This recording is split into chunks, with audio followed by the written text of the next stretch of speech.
Hi, I'm John Byrne with Poets and Quants. I'm on the campus of the University of Oregon in the main atrium of the Lundquist College of Business. I'm here for one of my deep campus dives, having spent some time with students, faculty, and the dean of the MBA program here at Lundquist. This is a really small and intimate and collaborative MBA program. The latest intake of full-time MBAs is a record high 57 students. That's right, 57 students. This is no MBA factory. The MBA experience really revolves around one of 4 centers of excellence. The 2 most unique are sports management, and then there's sustainability. You have entrepreneurship, of course, and you have finance. You pick which center of excellence you want to be in. And the last thing I should say is you are in beautiful Eugene, Oregon. It's a progressive community, it's a very close-knit community and a welcoming one, and you'll soon find that out as I bring you through this tour of the school.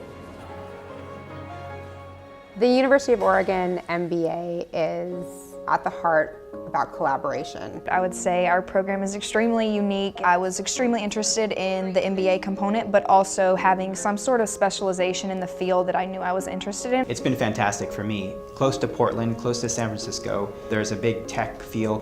People have been trying to dub this place the Silicon Shire.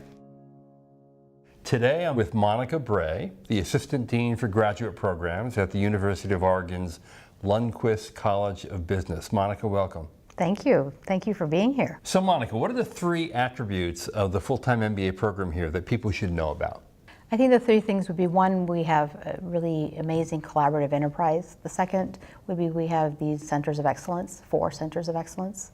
And thirdly, we have an amazing environment, great people, great place. Really, really important. We are obviously an AACSB accredited institution, and that plays into being gives the students credibility, but also marketability as they move forward. But in addition to that, we're a top-tier research institute, and being a top-tier research institute means you're cutting edge. You're on the forefront of research and business, right? Yes. And so as we move forward, that becomes, for us, an avenue to learn and grow from. And one of the things that we've learned from is that very maneuverable, nimble teams make great businesses. This is our option analysis. This new concept to really kind of just shout out, hey. In my sponsorship class, I worked with 3 Warsaw students and then 2 sustainability students who are interested in sports, and that was amazing because they brought an outside perspective on the sports industry and on sustainability in sport that none of us would have probably thought about as we were going through this project. Now we all know the program is small. What does it mean to be in a small program? It was actually one of the main reasons I came to the university, and I didn't really understand what it meant. I just knew that it was going to be small, we'd have access to our professors and really intimate teams and things like that. And that's just great, that's key. And we all know each other's personalities, we learn a lot from each other, we learn a lot from the teachers, but from our classmates' discussion is another real value adding that we get. For me, my motto in life is quality, not quantity, so that fits here perfectly. I like the intimacy of which we get to know one another, and you're building those relationships that after school ends, you really feel comfortable in continuing those relationships, keeping in contact. And it goes beyond the students, it goes into the faculty and keeping in touch and becoming an active alumni as well. And then let's go to your number 2 attribute, which is your centers of excellence. And here's what's kind of interesting to me is you have at least 2 of the 4 centers that if they're not unique, they're unusual. The number 1 is sports management. Tell us a little bit about that. We were the first MBAs to have such an area of focus, and we've done phenomenally there. We're ranked very high in that area. That's something that you wouldn't ordinarily think you would find in Eugene, Oregon. Well, I mean, it's not an accident, and Nike also was born here, right? That's true. Because of Nike, in Portland, I believe there are over 800 sports product companies and startups. Sports is in our DNA.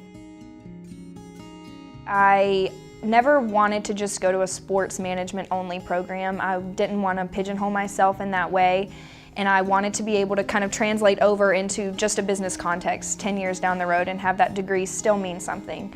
But the sports marketing concentration has been fantastic. It's introduced me to so many industry contacts and honestly just taught me a lot about the opportunities in the sports industry, and now this is the kind of path that is best fitting for me. And the other interesting specialty that you have is sustainability, which to me fits entirely in with Oregon. I mean, when I think of Oregon, I think of a very progressive culture.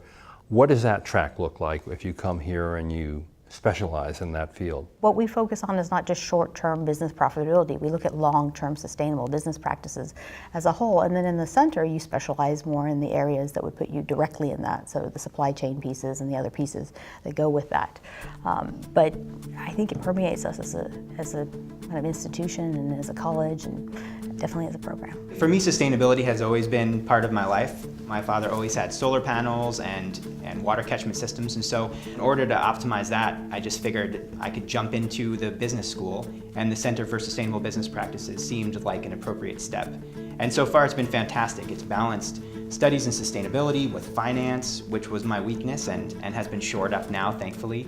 And also just really widened my perspective to the degree that every business needs sustainability, because at this time, sustainability is profitable, and businesses can reduce risk and truly increase their bottom line from focusing on sustainability issues.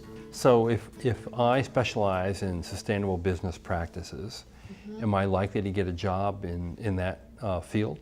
You may go into working for a sustainability office of a big company, or you could go work in the marketing department of a big company and have the sustainability goals and communications to avoid greenwashing and those kinds of things as part of your work portfolio. So it's really, since sustainability is so much across all the disciplines now, you could end up anywhere. And a typical project at any one of those companies would involve what? Figuring out how much electricity or natural gas or gasoline the company uses, what their carbon footprint is, how much water they use, how much business travel, whether or not there's any opportunity to green their products or their packaging.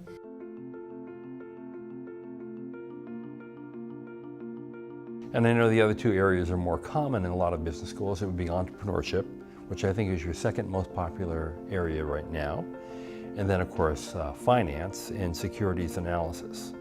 And I understand that in the finance area, you actually have a fund that students manage. Yes, which is really exciting. So you can go in there and actually see what you've done in the time you've been here, right? To see where you were and where you went forward. And so if I give them my money to manage, will I be happy or disappointed? I think you would be very happy. I think they've done quite well. They will continue to do it quite well as well. Michelle, you're in charge of the Center for Finance and Securities Analysis. Tell us what it does. The premise initially was to combine a strong grounding in finance with a strong grounding in accounting for MBAs going out into the financial services. And I know in finance and securities analysis, obviously there are plenty of jobs. It's a mainstay of most business schools.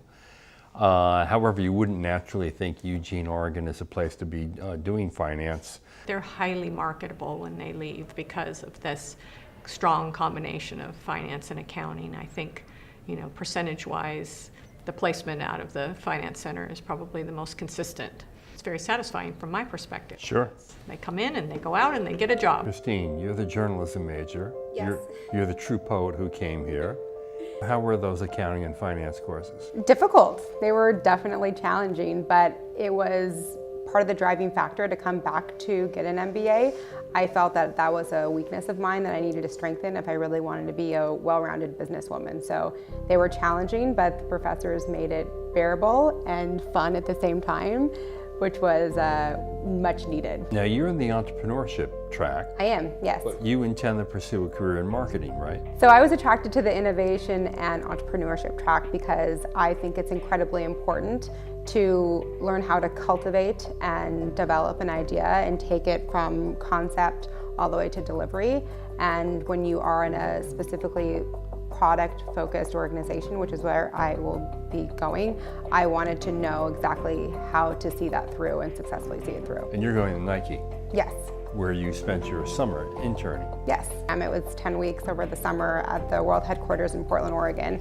It was fantastic.